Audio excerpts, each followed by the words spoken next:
Congress hasn't passed more comprehensive stimulus legislation since the CARES Act in March, and many of the protections that came with it have been scaled back or expired. So what's holding up the legislation?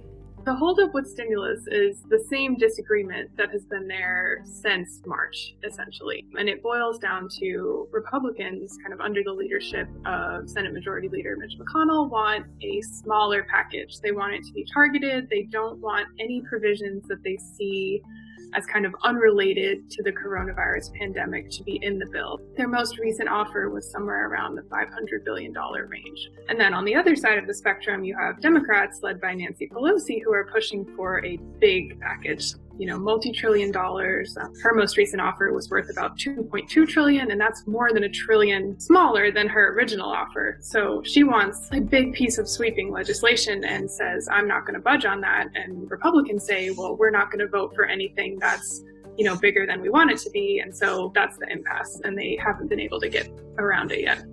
There's more than just money holding up the negotiations.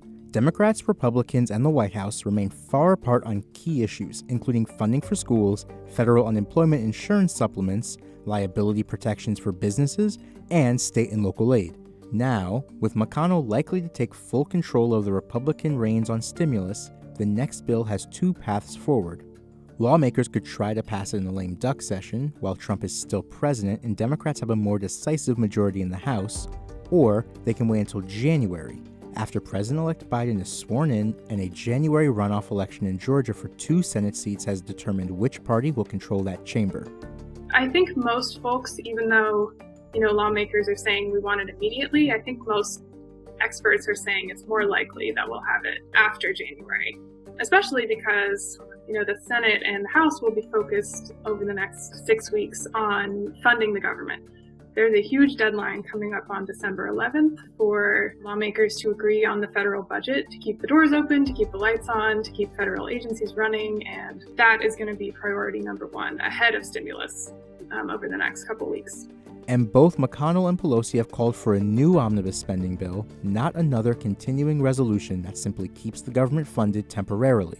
Senate Republicans this week released kind of their opening offer for that omnibus spending bill, and COVID relief was not included in it. Democrats were immediately, up in arms about the lack of money for coronavirus in there. So that kind of remains to be seen. I think it's too early to speculate on, where those negotiations are going to go.